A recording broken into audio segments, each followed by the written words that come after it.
प्यारे विद्यार्थियों, नमस्कार। बृहन मुंबई महानगर पालिका शिक्षण विभाग वर्चुअल ट्रेनिंग सेंटर में आप सभी का हार्दिक स्वागत है। आपका वर्चुअल मार्गदर्शक जयप्रकाश आर मिश्रा। चलिए हम सीखने के लिए तैयार हो जाते हैं। आज हम लोग कक्षा 10वीं विषय विज्ञान और प्रौद्योगिकी भाग 1, जिसको हम साइंस एंड टेक्नोलॉजी पार्ट 1 बोलते हैं। आज का अपना प्रकरण होगा बच्चों तत्वों का आवर्ती वर्गीकरण में पार्ट फर्स्ट हम बताएंगे। इसमें हम लोग 2 वीडियो देखेंगे। पहला वीडियो आज हम आप लोग को बताएंगे तत्वों का वर्गीकरण में, जिसको हम पीरियोडिक क्लासिफिकेशन ऑफ एलिमेंट्स बोलते हैं। इस पार्ट में हमको क्या क्या सीखना है, सबसे पहले एक नज़र उस पर हम डाल लेते हैं बच्चों। ये देखिए, तत्वों का आवर्ती वर्गीकरण में हम लोग तत्व तथा तत्वों का वर्गीकरण ये देखेंगे।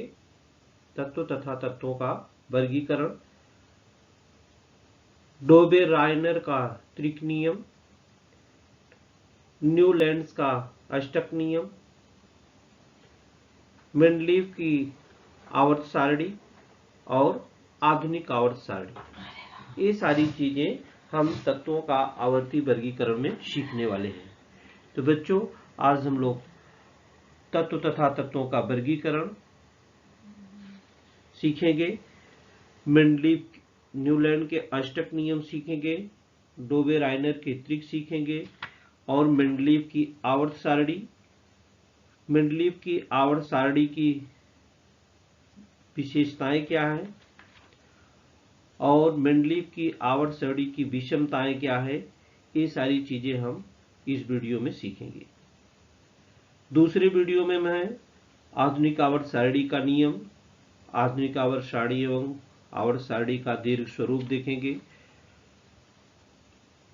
आधुनिक आवर्त सारणी और तत्वों का इलेक्ट्रॉन स्वरूपण देखेंगे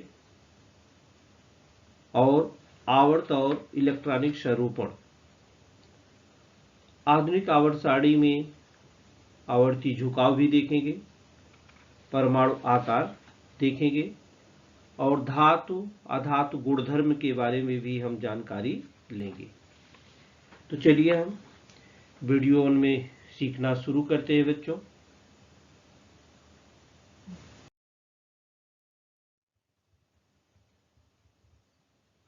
यह द्रव्य के प्रकार कौन कौन से होते हैं, आप सभी जैसा जानते हैं। ये सभी पदार्थ सूक्ष्म कणों से बने होते हैं और उनकी जो अवस्थाएं होती है वो द्रव के रूप में होती है, ठोस के रूप में होती है, गैस के रूप में भी होती है। और यौगिक को 2 भागों में जैविक और अजैविक के रूप में भी बांटा जा सकता है और उसकी फिजिकल भी प्रॉपर्टीज होती है और केमिकल प्रॉपर्टीज भी होती है।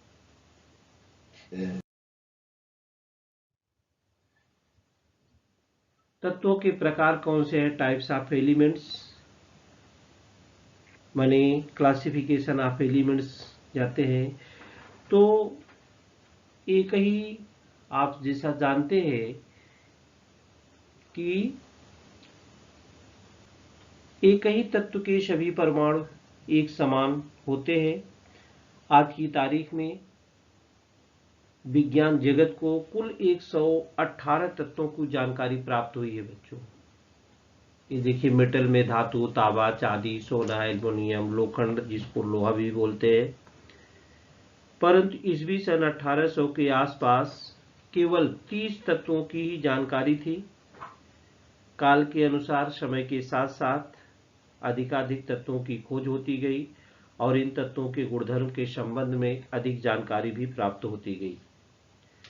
बड़ी संख्या में तत्व जब उपलब्ध हो गए, 118 तत्वों, इनका अध्ययन करना आसान नहीं था। उसमें कुछ समानताएं थी, कुछ असमानताएं भी थी। इस प्रकार से प्रारंभ में ही इनके वर्गीकरण अनुसार तत्वों को धातु, अधातु, मेटल और नॉन मेटल, इन 2 वर्गों में इनको विभाजित किया गया। कालांतर में सदिश तत्वों को धातु सदृश नामक एक और प्रकार ध्यान में आया। तत्व तथा उनके गुणधर्मों के विषय में जैसे जैसे ज्ञान बढ़ने लगा बच्चों, वैसे वैसे अलग अलग वैज्ञानिकों ने वर्गीकरण की भिन्न भिन्न पद्धतियों को खोजने का प्रयास भी किया। यहाँ आप धातु देख रहे हैं, धातु है कार्बन, गंधक, ऑक्सीजन, ये सब अधातु में आते हैं। आगे जो पहले वैज्ञानिक थे डोबे रायनर के त्रिक, ये धातु सदृश मूल द्रव्य है। देखिए बोरान है, सिलिकॉन है, जर्मेनियम है, आर्सेनिक है, एंटीमनी है, टेलिनियम है, ये धातु सदृश मूल द्रव्य है। मैंने 3 वर्गों में बांटा, धातु में, अधातु में और धातु सदृश। और धातु सदृश boron, silicon, arsenic, germanium.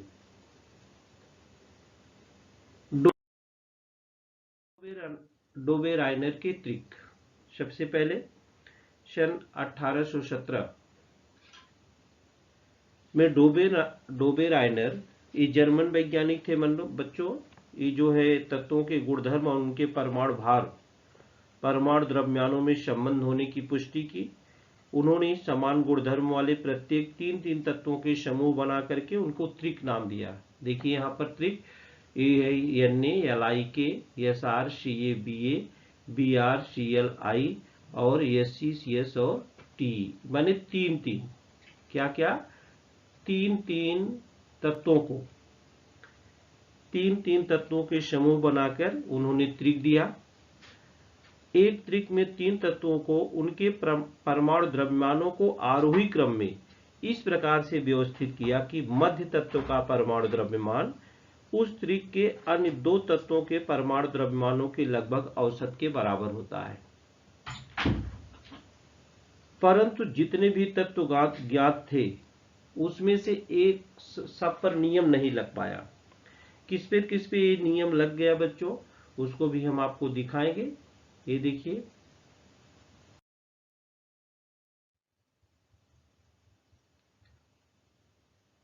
Atomic mass, ये लिथियम है 7, सोडियम है एटॉमिक मास इसका है 23 और पोटेशियम का है 39। अब देखिए 39 और 7 को प्लस करो और 2 से डिवाइड कर दो। ये जो सोडियम है उसका आ गया 23।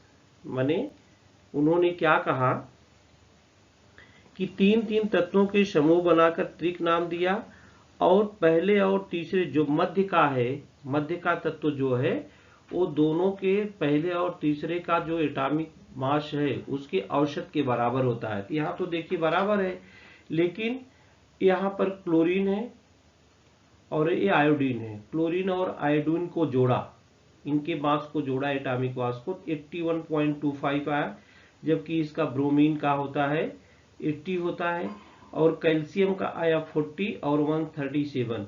इसका स्ट्रांसियम का होया 88.5 आया है। इस प्रकार से उन्होंने त्रिक नियम जो है सत्यापित किया। समान गुणधर्म वाले प्रत्येक 3 तत्वों के समूह बनाकर उन्हें त्रिक नाम दिया। एक त्रिक में 3 तत्वों को उनके परमाणु द्रव्यमानों को आरोही क्रम में इस प्रकार व्यवस्थित किया कि मध्य तत्व का परमाणु द्रव्यमान उस त्रिक के अन्य 2 तत्वों के परमाणु द्रव्यमानों के लगभग औसत के बराबर होता है। यहाँ पर पूरा लगभग औसत के बराबर होता है। ते नियम डोबे रायनर के त्रिक ने दिया, डोबे रायनर के त्रिक ने दिया। आगे है ये देखिए, यहाँ लिथियम एटॉमिक मास 6.9, सोडियम है atomic mass 23, potassium atomic mass 39, calcium, strontium और ये देखिए यहाँ पर इसको और 100 जोड़ा है, ये बीच वाले का आया है। यहाँ पर Ca है, स्ट्रांसियम है, बेरियम है, इसका जोड़ेंगे तो 87 पॉइंट आएगा। 3 के त्रिक जो करके दिया है। यहाँ पर क्लोरीन, ब्रोमीन, आयोडीन है, पहले और लास्ट का, पहले तीसरे का जोड़ोगे तो बीच वाला आएगा। यहाँ पर सल्फर, सेलेनियम और टेलुरियम दिया है, इसको भी 32 + 128 करोगे बटे 2 करोगे तो 79 आएगा। ये एक्टिविटी आप करके देख सकते हो बच्चों, बराबर। तो परंतु ज्ञात सभी तत्वों का वर्गीकरण डोबे रायनर के त्रिक में नहीं हो सका। जितने भी ज्ञात थे सबका इन्होंने इस नियम से फॉलो नहीं हो पाया। तो अगले वैज्ञानिक हमारे जो आए, न्यूलैंड के अष्टक का नियम आया। इन्होंने क्या किया, ये भी रसायन वैज्ञानिक अंग्रेज थे। जॉन न्यूलैंड्स ने एक अलग ही मार्ग में परमाणु द्रव्यमान का सहसंबंध तत्वों के गुणधर्म में जोड़ दिया। सन 1866 में ज्ञात सभी जितने भी तत्व थे, सभी तत्वों को उनके परमाणु द्रव्यमानों के आरोही क्रम में लिख दिया। देखिए, इंक्रीजिंग एटॉमिक मासेस, जैसे जैसे एटॉमिक मास बढ़ता गया, ये देखिए सबका एटॉमिक मास नीचे दिया हुआ है, इसको इस क्रम में इन्होंने लगा दिया, एटॉमिक मास के इंक्रीजिंग क्रम में। ये देखिए एटॉमिक मास के इंक्रीजिंग क्रम में इन्होंने आरोही क्रम में लगा दिया। इसकी शुरुआत सबसे हल्के तत्व हाइड्रोजन, ये देखिए सबसे हल्का तत्व हाइड्रोजन है, इसको किया। और सबसे जो इस प्रकार से आगे उन्होंने और भी लिखा है कि अंत में थोरियम तत्व से हुआ। और पाया क्या कि जो 8वें तत्व का गुणधर्म है, 8वें तत्व का गुणधर्म क्या है, ये देखिए यहां पर 8वां तत्व गुणधर्म होता है ऑक्सीजन। प्रत्येक 8वें तत्व का गुणधर्म यह पहले तत्व के गुणधर्म के समान होता है, ये हाइड्रोजन। इस प्रकार से उन्होंने, जैसे सोडियम, कहीं भी आप शुरू करिए लास्ट करिए, सोडियम यह लिथियम से 8वें क्रमांक का तत्व होकर इन दोनों के गुणधर्म समान होते हैं। यहां पर ये देखिए लिथियम है, यहां से आप शुरू करेंगे 8वां तो ये सोडियम आएगा, ये क्या आएगा, सोडियम। तो पहला तत्व और 8वां तत्व का गुणधर्म इन्होंने क्या कहा, समान होता है। उसी प्रकार से उन्होंने मैग्नीशियम को देखा कि वो बेरिलियम, ये मैग्नीशियम है, ये देखिए बेरिलियम से शुरू करिए तो ये 8वां आता है मैग्नीशियम, इसके तत्व की गुणधर्मता समान होती है। उसी प्रकार से उन्होंने अल्मोनियम का बोरान से किया। तो न्यूलैंड ने समानता की तुलना संगीत के अष्टक से की, संगीत के अष्टक से की। उन्होंने 8वें तथा पहले तत्व के गुणधर्म में, ये देखिए सारे क्या होता है, सा रे गा म प द नी शा, ये देखिए 1 2 3 4 5 6 7 8, 8वां पद फिर सा आ गया, सा रे ग म प द नी सा। इस प्रकार से उन्होंने 8वें तथा पहले तत्व के गुणधर्म में पाए जाने वाली समानता को अष्टक नियम दिया। बच्चों क्या नियम दिया, अष्टक नियम।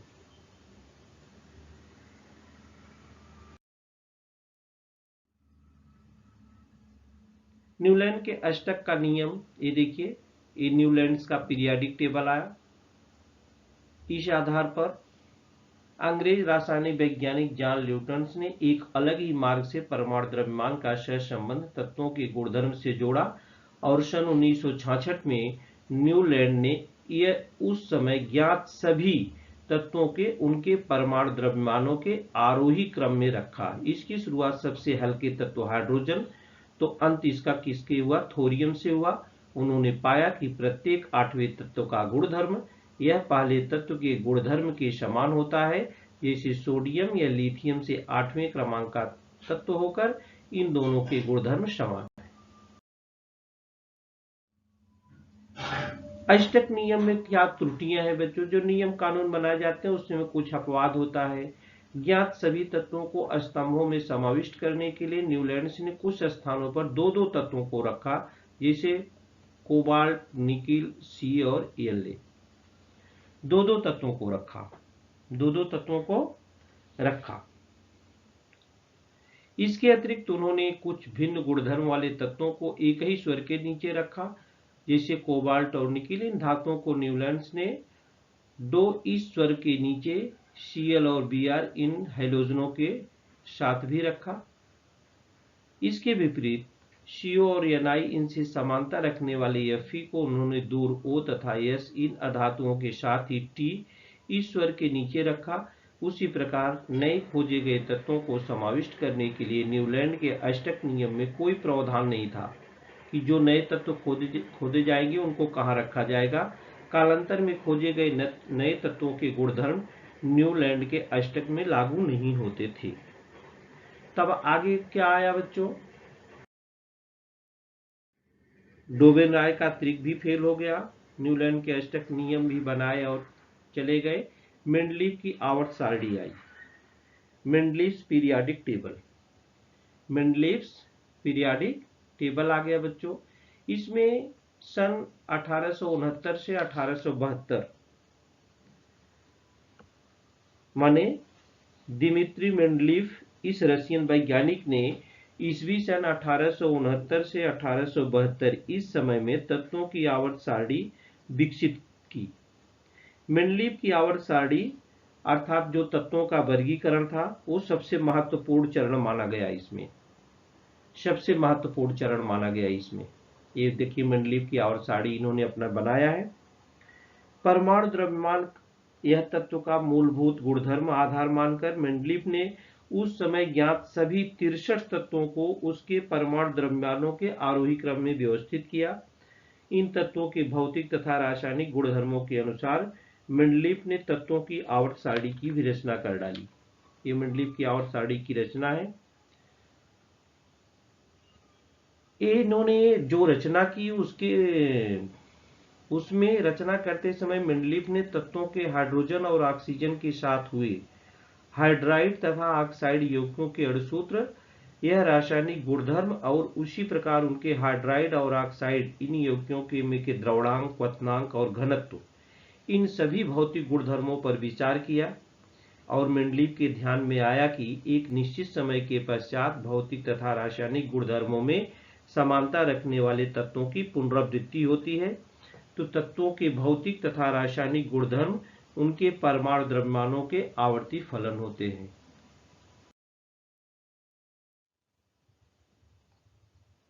मेंडलीफ की आवर्त सारणी में आया ये आवर्ती नियम में कि तत्वों के भौतिक तथा रासायनिक गुणधर्म उनके परमाणु द्रव्यमानों के आवर्त फलन होते हैं, ऐसा उन्होंने बताया और अपनी ये आवर्त सारणी उन्होंने तैयार की, उसका चार्ट उन्होंने दिया। आगे चल करके इस सारणी की पीरियाडिक टेबल है, एलिमेंट इसके गण है, देखिए माने श्रेणी इसको बोलते हैं, गण को क्या बोलते हैं? श्रेणी। श्रेणी में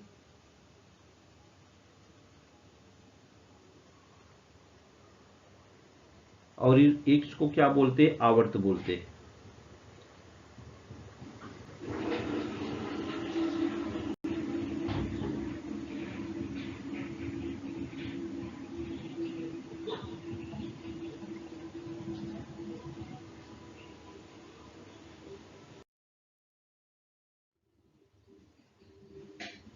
मेंडलीफ की आवर्त सारणी की कुछ विशेषताएं बच्चों, merits of Mendeleev periodic table.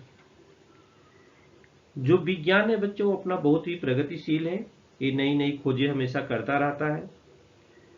प्रयोग करने के अधिक विकसित साधनों एवं पद्धतियों का उपयोग कर पुराने गुणधर्मों या जो निष्कर्ष निकलते हैं उसको सुधारने की सुविधा विज्ञान में है। मेंडलीफ की आवर्त सारणी में विज्ञान की ये विशेषताएं स्पष्ट दिखाई देते हैं। जो तत्वों के गुणधर्म थे भौतिक और रासायनिक, उनके परमाणु द्रव्यमानों के आवर्त फलन होते हैं। ये नियम सभी ज्ञात तत्वों के लिए लागू करते समय मेंडलीफ ने जितने भी तत्व उपलब्ध थे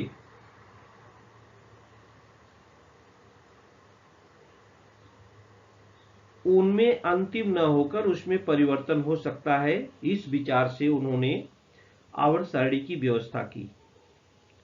इसी के परिणाम स्वरूप मेंडलीफ की आवर्त सारणी में गुणधर्म दिखाई गई है। आवर्त सारणी का जो गुणधर्म था बच्चों, आवर्त सारणी में गुणधर्म के अनुसार योग्य स्थान देते बने, इसलिए कुछ तत्वों के परमाणु द्रव्यमान पुनः जांच कर दुरुस्त किए गए और उदाहरण जैसे बेरिलियम का पहले निश्चित किया गया परमाणु द्रव्यमान 14.09 यह बदलकर 9.4 ऐसा किया गया था। बेरिलियम को बोरान के पहले स्थान दिया गया।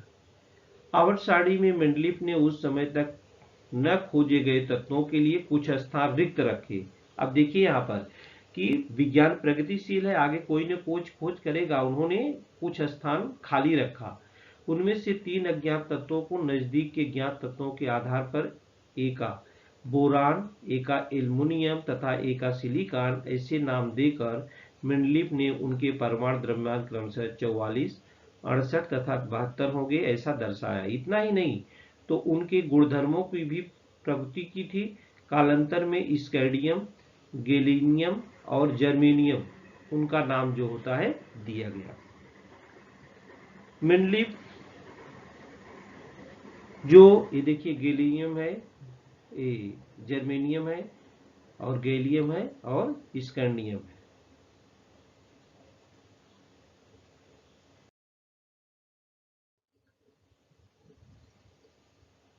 ये देखिए खाली स्थान दिया गया था, जो आवर्त सारणी उन्होंने बनाया था खाली स्थान दिया था और उसका नाम भी एका बोरान, एका एल्युमिनियम और एका सिलिकॉन के रूप में उन्होंने दिया था।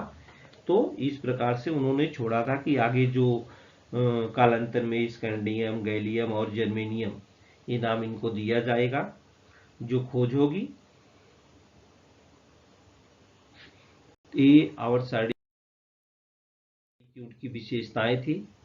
ये देखिए एटॉमिक मास दिया है, मेंडलीफ प्रिडिक्शंस में दिया है, एक्चुअल उसकी प्रॉपर्टी क्या है और उसकी डेंसिटी क्या है माने, और उसकी अपीयरेंस क्या है, उसका मेल्टिंग पॉइंट क्या है, ये जो है सब उन्होंने अपने सारणी में बताया था। Properties of gallium, properties of gallium. इस प्रगति के कारण मेंडलीफ की आवर्त सारणी के महत्व के संदर्भ में सभी को विश्वास हुआ एवं तत्वों की वर्गीकरण की यह पद्धति तुरंत स्वीकार ली गई।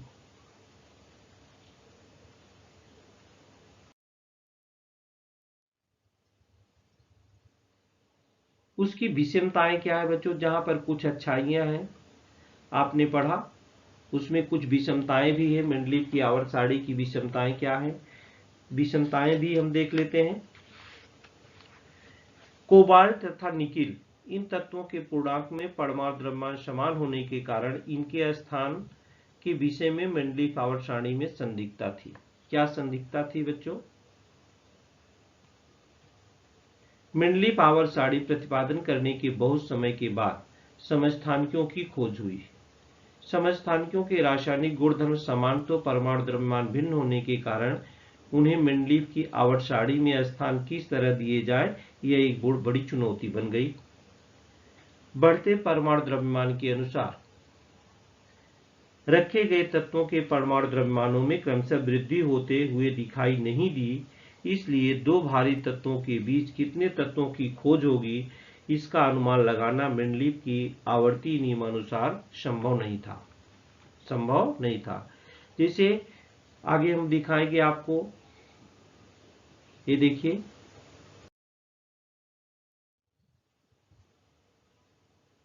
कि हाइड्रोजन का स्थान उसमें क्या था। हाइड्रोजन या हेलोजन के समूह के साथ समान दर्शाता है, हेलोजन के समूह समान दर्शाता है। हाइड्रोजन का अणु सूत्र H2, तो फ्लोरीन, क्लोरीन इसके अणु सूत्र क्रमशः F2Cl2 इस प्रकार है। उसी प्रकार हाइड्रोजन एवं क्षारीय धातुओं जो समूह फर्स्ट में है, इनके रासायनिक गुणधर्मों में जो समानता है, देखिए HCl है, H2O, H2S है, NaCl, Na2O और Na2S, ये जो है Na के यौगिक हैं और ये हाइड्रोजन के यौगिक हैं। ये हाइड्रोजन की संयुगी लिखे माने हाइड्रोजन के यौगिक हैं ये, और ये जो है सोडियम के यौगिक हैं। इनके रासायनिक गुणधर्मों में समानता है। हाइड्रोजन एवं क्षारीय धातु सोडियम और पोटेशियम की क्लोरीन एवं ऑक्सीजन के साथ तैयार किए गए यौगिकों के अणुसूत्रों में समानता दिखाई देती है। इस गुणधर्म का विचार करने पर हाइड्रोजन का क्षारीय धातु के समूह फर्स्ट में या हेलोजन के इस समूह सेवेंथ में निश्चित नहीं कर सकते हैं। ये देखिए इसमें है,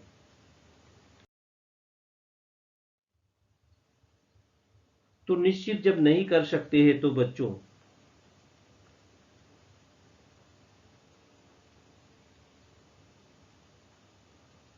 तो आगे जो है मॉडर्न पीरियोडिक टेबल लॉ हम आपको बताएंगे। आधुनिक आवर्त सारणी का नियम। तो बच्चों, जिन लोगों ने ये तत्वों का, बहुत सारे तत्व अभी तक 118 तत्व ज्ञात है, कालांतर में हमने आपको बताया कि कुछ कम ही, माने 30 तत्वों की जानकारी थी। तो तत्वों के गुणधर्मों के अनुसार उनको कहाँ पर रखे जाए, किस क्रम में रखा जाए, उनको आसानी से हम पढ़ सकें, ज्ञात कर सकें। तो सबसे पहले डोबे-नायरर के त्रिक ने किया। फिर उन्होंने कुछ तत्वों पर वो नियम लागू नहीं हो पाया, तो आगे वैज्ञानिक हुए, न्यूलैंड के अष्टक नियम बनाए। फिर उसमें भी कुछ अपवाद रह गया, तो आगे चल के वैज्ञानिकों ने खोज, विज्ञान प्रगतिशील है, मेंडलीव की आवर्त सारणी बनी। तो मेंडलीव की आवर्त सारणी को सबने माना। फिर उसमें भी कुछ उसकी विशेषताएं थी और कुछ उसमें खामियां भी थी, उसको भी हम लोगों ने सीखा क्या क्या खामियां थी। अब अगले जो वीडियो आएगा बच्चों, उसमें आधुनिक आवर्त सारणी का जो मॉडर्न पीरियोडिक टेबल है उसके बारे में हम लोग जानकारी लेंगे। इस वीडियो में हम लोगों ने क्या क्या सीखा, एक नज़र उस पर डाल लेते हैं बच्चों। डोबे-रायनर के त्रिक, न्यूलैंड के अष्टक का नियम, मेंडलीव की आवर्त सारणी और मेंडलीव की आवर्त सारणी की विषमताएं, ये सारी चीजें हम लोगों ने इस वीडियो में सीखा है। आगे के वीडियो में हम आधुनिक आवर्त सारणी का नियम, आधुनिक आवर्त सारणी की दीर्घ स्वरूप जो है उसके बारे में, आधुनिक आवर्त सारणी की रचना कैसी हुई, आधुनिक आवर्त सारणी और तत्वों का इलेक्ट्रॉन स्वरूपण कैसे है, आवर्त और इलेक्ट्रॉनिक स्वरूपण क्या होगा, आधुनिक आवर्त सारणी में आवर्ती झुकाव, परमाणु आकार और धातु अधातु गुणधर्म, ये सारी चीजें हम वीडियो सेकंड में सीखने वाले हैं बच्चों। तो इस वीडियो में बच्चों आज के लिए इतना ही। अगले वीडियो में हम आपसे फिर मुलाकात करेंगे।